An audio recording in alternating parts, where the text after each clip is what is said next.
Hello and welcome to another episode of Classroom. We've been talking about various issues related to the stock market. This one is a little complex, but it gets talked about a lot. The concept of volatility. In fact, it's not only about stock markets. It extends beyond asset classes and perhaps is an important tool for all of them involved. My guests today, Susan Thomas of IGIDR and Vineet Bhatnagar of MF Global, both who understand the subject very carefully, joined in to talk about it. Good to have both of you on the show. So definitions first, as always. Susan, what would you say is the meaning of volatility, or how would you define it in the simplest terms? Okay. So all of us in the financial markets or the financial space, even investors who put their money or their savings into investments, understand the concept of risk.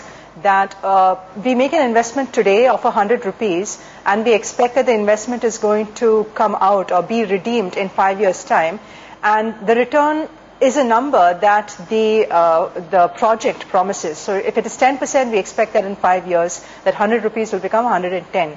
Risk is the concept that actually in 5 years' time you may get 105 or you may get 125.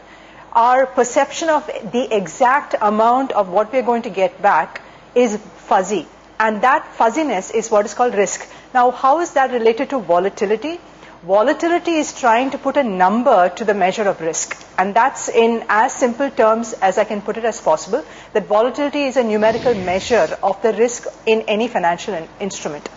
Vineet, by extension then would come the explanation of a situation where there is high volatility versus low volatility. What feeds both situations? I guess as Susan pointed out as a fundamental definition, the range in which the returns on an investment would change will therefore define what is the underlying volatility in an investment or in an instrument. A low volatility therefore would be underscored by the standard deviation, if I have to express this mathematically, a lower standard deviation to the returns that we are expecting over a period of time in an investment. And contrary to the same, if the returns are magnified or the standard deviation is magnified, then the volatility will be a high volatile return from an investment or an instrument. The next step to that, Vineet, is the term we often use called implied volatility, or as we use it loosely, IVs. What does that mean and how is that derived? Okay, so the volatility therefore are two measures that one should clearly understand. One is the volatility in the underlying market, which is either referred as a historical volatility in the underlying market, such as in our own local parlance, it will be the underlying volatility in, say, cash equities or spot nifty if we are looking at the market-based volatility. So historical volatility, underlying volatility, which is realized, are one set of volatility numbers that one should look at.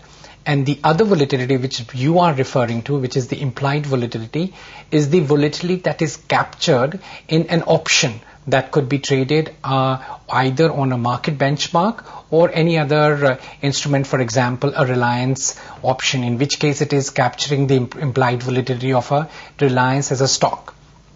Implied volatility, as it is embedded in the mathematical formulae for option pricing, is therefore pointing towards what the market is expecting from that particular option, which is obviously an instrument which is traded in future.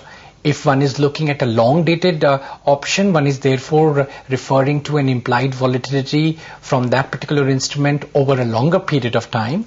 And we have seen in our own marketplace that we have options and liquid options, say for example in Nifty, which are traded for the 1 month, 2 month, 3 month. Therefore, short-term options will indicate and give us a feel for the short-dated implied volatilities or IVs. Susan, the other tricky